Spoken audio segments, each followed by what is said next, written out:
आणि भाजपचे आमदार सुरेश धस यांनी या प्रकरणी बीडमधले अवैध धंदे उघडकीस आणण्याचा चंग बांधलाय। सुरेश धस यांनी परळीतल्या राख माफियांशी बीडमधल्या प्रभावशाली व्यक्तींचे संबंध असल्याचा आरोप केलाय।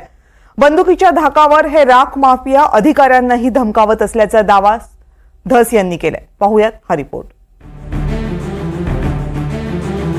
परळी औष्णिक ऊर्जा केंद्रातून बाहेर पडणारी ही राख, याच राखेतून मिळणाऱ्या पैशांमुळे बीड जिल्ह्यात गुंडगिरी वाढल्याचा दावा सुरेश धस यांनी केलाय।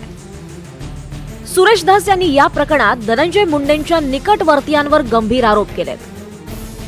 हे दाऊदपूर आणि त्या परिसरामध्ये हजारो टिप्पर दररोज तिथून उपसा त्या ठिकाणी करतात बरं का, मोठ्या प्रमाणामध्ये।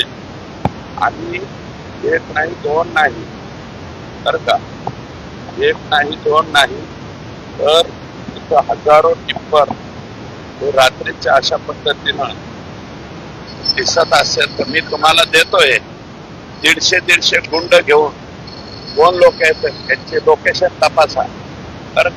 हे देणार आहे SP साहेबांना। गुंड येणार 150 4 अधिकारी असते ड्युटीवरती आणि इथले परळीचे पोलीसवाले आजपर्यंत गुन्हा सुद्धा दाखल करून घेत नव्हते। दाऊदपूर इथं दीपक मुंडे, अजय मुंडे हे चुलत भाऊ आहेत स्वतः। कोणाचे चुलत भाऊ आहेत तेवढं तुम्ही तपासून घ्या। परळीतल्या राखेच्या वाहतुकीमुळे लहान मुलांना दम्याचे विकार सुरू झाल्याचा दावा सुरेश धस यांनी केलाय। राख वाहतुकीतल्या वर्चस्वामुळे बीडमध्ये पिस्तुलांचा सुळसुळाट झाल्याचंही धस यांनी सांगितलंय। अहो, परळी शहरातल्या शेजारचे जे गाव आहे वडगाव ढोक काय ते गाव आहे, वडगाव नावाचे गाव, या गावामध्ये म्हणजे आपण हरळ सुद्धा उगत नाही यांच्या प्रतापामुळं। आणि परळी शहरामध्ये श्वसनाचे आणि त्वचेचे आजार किती लोकांना झालेत, लहान लहान वयातल्या पोरांना सुद्धा दमा लागायला लागतात। कशामुळं? कारण हे उघडे नागडे ती राख घेऊन जातात, कितीतरी धुराळा उडतो तरी त्याचा कधी विचार केला नाही। आणि माझी विनंती आहे, राज्याचं पर्यावरण खातं आता आमच्या जिल्ह्याकडे आलंय असं मला माहिती। आमच्या जिल्ह्याकडे म्हणतोय ना, तर पर्यावरण खात्याने थोडीशी वक्र नसली तरी सरळ तरी दृष्टी तिकडे फिरवावी। 300 350 हे असं शिरीमिरी काहीतरी घेऊन तिथं आता स्पष्ट शब्द वापरतो। SP सुद्धा जर बंदुका देताना म्हणजे अग्निशस्त्र, मराठी भाषेमध्ये शब्द आहे अग्निशस्त्र, हे अग्निशस्त्र परवाने जर SP ऑफिस आणि त्यांच्या खालचे डिवाइस त्यांचे PI हे असं काहीतरी घेऊन जर परवाने देत असतील तर मला वाटतं महाराष्ट्रामध्ये तुम्ही जे बिहार म्हणता, बिहारच्या पुढचं काबुलिस्तान का काय ते आहे, हे व्हायची पाळी बीड जिल्ह्यामध्ये आली। कोणी उठतोय, कोणी परवाने काढतोय, लग्नात गेलं की वर करून दाखवतोय, कोणी लक्ष्मीपूजनाला ठॉय करतोय, कोणी चौकात उभा राहायला ठॉय करतोय, कोणी धाब्यावर बसला पण ठॉय करतोय। हे ठॉय जे आहे बीड जिल्ह्यातलं, हे लवकरात लवकर जिल्हाधिकाऱ्यांनी संपवावं। ज्या लोकप्रतिनिधींनी शिफारशी केल्या असतील किंवा ज्या लोकप्रतिनिधींनी त्यांचं पद भाड्याने दिलेलं असेल तर त्यांनी जरी शिफारशी केल्या असतील तर त्याही शिफारशी चेक कराव्या।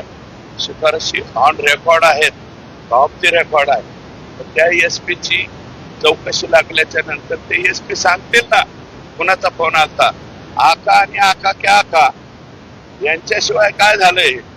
हे जे इतकं भयानक झालेलं आहे बीड जिल्ह्यामध्ये, तुम्ही 1200 आणि 1300 सभागृहात मानलोय, मुंबईत सुद्धा एवढे परवाने नसतील, इथं कसं काय एवढे परवाने मिळाले?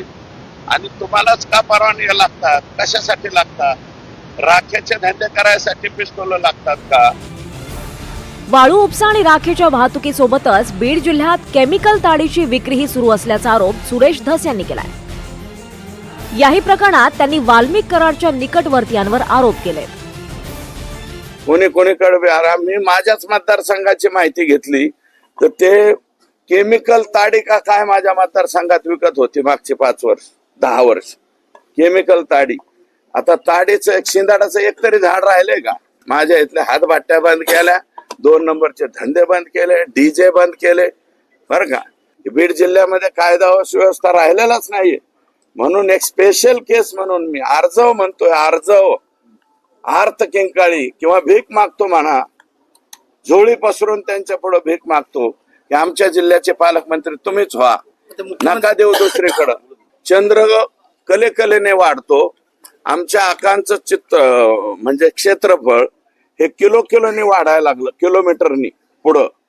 1 किलोमीटर, 2 किलोमीटर, 5 किलोमीटर, 10 किलोमीटर एवढ्या स्पीडली ते वाढायला लागलं. त्याच्यामुळं ते लोकांच्या डोळ्यावर आलं.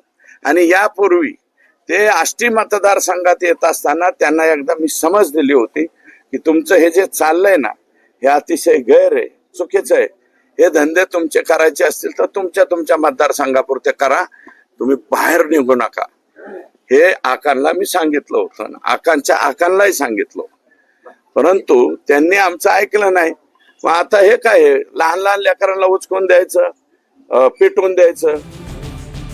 त्यामुळे वाळूचे धंदे, राखेची वाहतूक, पिस्तुलांचा सुळसुळाट, निवडणुकीतलं बूथ कॅप्चरिंग, खंडणी आणि हत्या प्रकरणाचा तपास करणं, त्याचबरोबर बीड मधल्या गुंडगिरीला आळा घालणं आणि पुन्हा कायदा सुव्यवस्था निर्माण करणं हे आव्हान पोलिसांसमोर आहे. Bureau report, NDTV Marathi.